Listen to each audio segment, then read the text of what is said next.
Is there anything sweeter than sharing the stories that are from the road? The musicians inside the studios? It's like the inside sleeve of an album. Arrow.net, ARROE.net. All right, let's do it. Let's play it forward. These are real people, real stories, the struggle to play it forward. Episode number 501 is with Matt Stubbs from GA-20. This is Matt. Matt, what are you doing, man? You sound like you're out on the road on tour. I am on tour. Doesn't that feel good to say? Yeah, it does, actually. So when did you have time to put together this brand new collection of music? The new record, Crackdown, actually was recorded before the pandemic. It was a follow-up to our first record, Lonely Soul. But when everything shut down, we decided to put it on hold, releasing it. And we ended up recording another record, the Hound Dog Tribute record, and that came out first. Wow. And now that we're back on the road, we're releasing this one. Man, I've been through this collection of music about 3 or 4 times now. And the one thing that I keep writing down is that I am convinced that what you do with blues and electric, it's like I'm living the moment when Dylan picked up the electric guitar. Because, I mean, you've got some blues and some storytelling and everything happening inside those lyrics. And it's right there with that guitar. Well, thank you. I appreciate that. Putting this music together in a modern age where you want to be discovered on all formats, are you thinking about that? Or is it, you know what, I'm going to let everybody else do that for me. My main important job is to play it live and make new stuff. Well, I'm not, no, I mean, we think about making albums and releasing them. I mean, obviously you have to think of all platforms, but, you know, I'm an album guy. I like thinking from the front to the back rather than just singles. Yeah, let's talk about that song "Crackdown." The thing is that there's a movement inside this collection of music because I mean some of these songs sound like they belong in movies. Are you pushing for that? Sure, we'll take that. We've had a bunch of songs in TV shows already, but we haven't had a movie one yet. That'd be great. Yeah, because the one I keep thinking about for a movie is, there's just something about the song "By My Lonesome" that I sit there and it's like cut loose and be yourself, and I'm going, God, that would be a great movie song. Hey, feel free to pitch it. We'll take it if you get it. Now, are you practicing these songs to put out when you're out there on the band and out there on that stage and stuff? The reason why I ask that is because sometimes you'll record it, but you can't work it into the set list until people become more familiar with it. We're doing all of them live for sure. They're all in the set list. What kind of clubs are you playing in these days? The tour, we're on tour right now.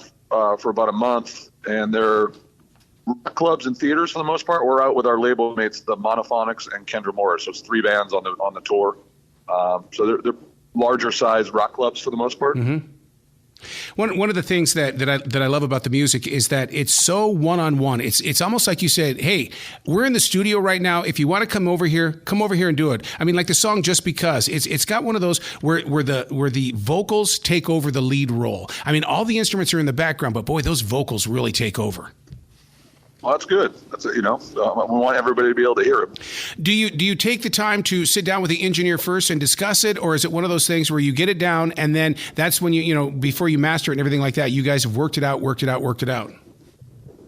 No, I definitely talk to the engineer beforehand and give them examples of what we're going for, and then when that's done, we go into mix land, and that's a different engineer that I work with, and I do the same thing with them. I have lots of examples and very clear of what I'm going for.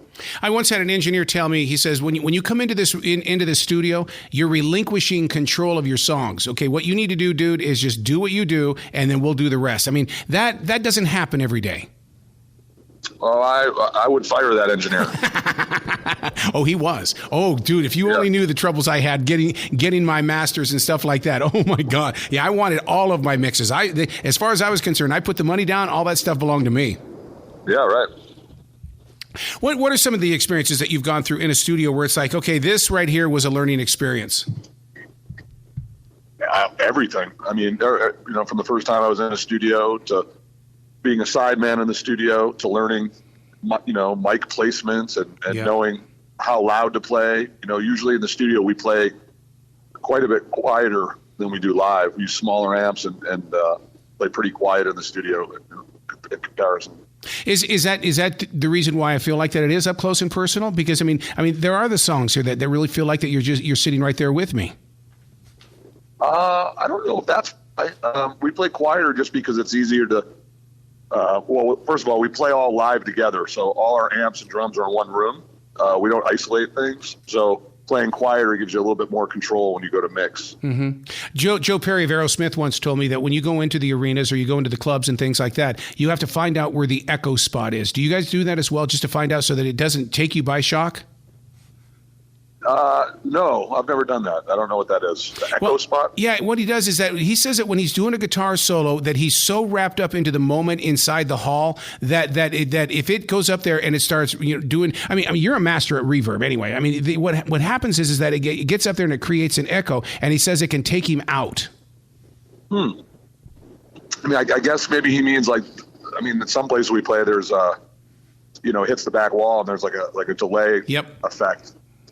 Yeah, I don't like that, but I don't go in looking for it. If it's there, I deal with it, I suppose.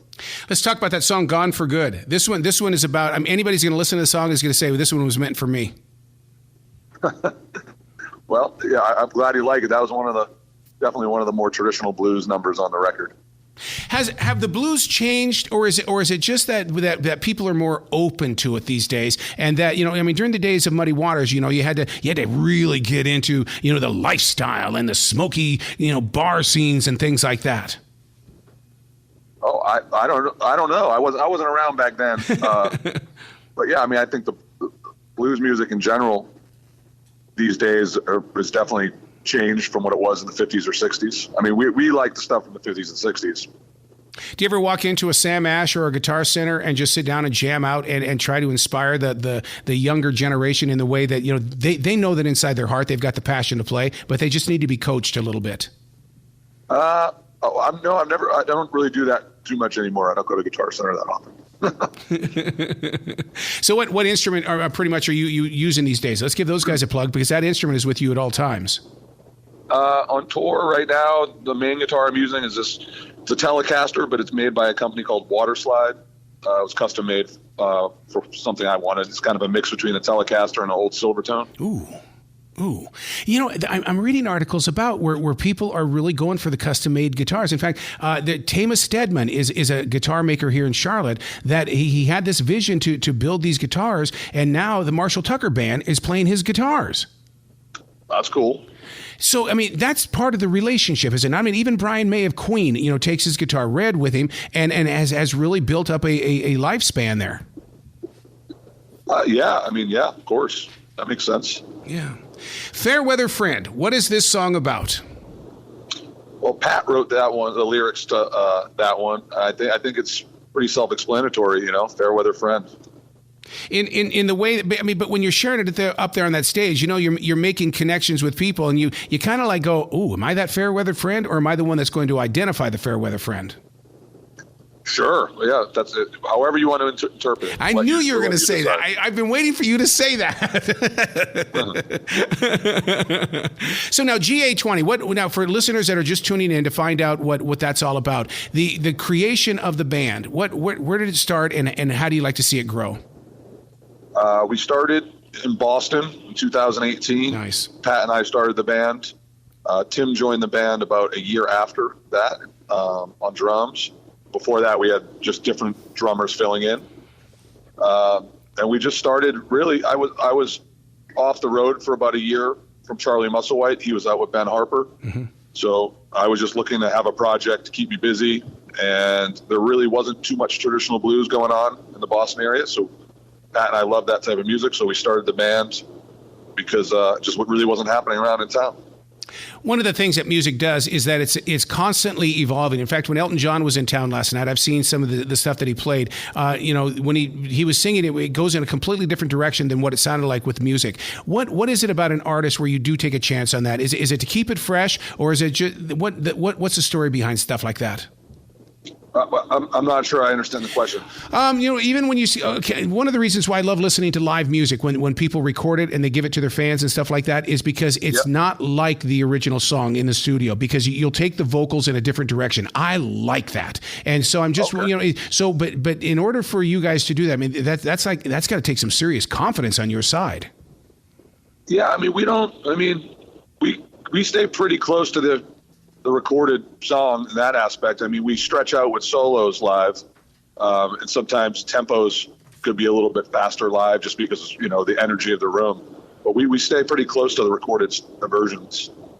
Speaking of that energy, Double Getting, I'd like to see the light show on that song, because that looks like one where you'd put the spotlights on the fans to see them jumping out there. Oh, yeah, that's a good one. People like that one. When you put up a song like that, where that are going to get people to be activated, I mean, how does it play out first on an acoustic guitar, or are you sitting there with different guitar riffs going, I have this riff I've had for about 25, let's go 5 years. I've had this riff for 5 years. I think it's time we put it to work. Yeah, I mean, it usually starts with either Pat having a lyric or a verse, or one of us having a guitar riff, and then we send it back, back and forth. With little iPhone recordings or whatever. And once we feel like we have a template of the song, the three of us will get together and arrange it. So what is the go-to food out there on that bus or inside that van? I mean, there's always got to be, every town you go into, that you're going to that go-to food. Well, we've been eating a lot of tacos on the West Coast. Yeah. Those have been delicious. Are people pretty much into the music scene only because on this side of the world, over here on the East Coast, all we hear about is the governor and how the state is burning up and you're running out of water and things. And I swear to God, you guys are like the new folk stars, the folk rock stars, because you're out there telling the story and beefing people back up. I hope so. What part of California you guys touring in? Well, we're leaving the state now. We're heading to Vancouver, but we did San Diego, LA, San Francisco, and Santa Cruz this past week. Oh my God, Vancouver, dude! That's one of my favorite places up on the planet. You going to take a ferry over there to Victoria too, just to take in the sights? I don't think we're going to have time for that this time. Oh, you got to love that then. See, you go from a lockdown to not having enough time. Yeah, I mean that's the star, coming right out of you. That's right. So what's the website where listeners can go and find out about the first one and about this brand new one called Crackdown? GA20band.com. And what is the GA-20? What does that stand for? It's an old Gibson amplifier from the 50s. So that was what we were using when we first started the band, and we use them when we record. Is that there was one of the things we're with a live group tonight, and so and one of the things that I mentioned was I said they've got kind of like a Black Keys appeal, but there's more to them than that. Is that, you like that old standard style? Yeah, I mean, I see why you say that. I mean, the Black Keys are definitely coming from more of a garagey hill country blues thing, and I think we're a little bit more and more like Chicago blues, electric Chicago blues. But yeah, I can see why. No bass player, and it's dirty blues. Do you miss those garage days? No. No. No. See, I always miss when the cops were called, and then the cops would come over and say, "Why do I have to always come over here? Why can't you just be nice?" Right. Well, dude, you got to come back to this show anytime in the future. The door is always going to be open for you. All right. I appreciate you having me. All right. You be brilliant, okay? All right. See you soon.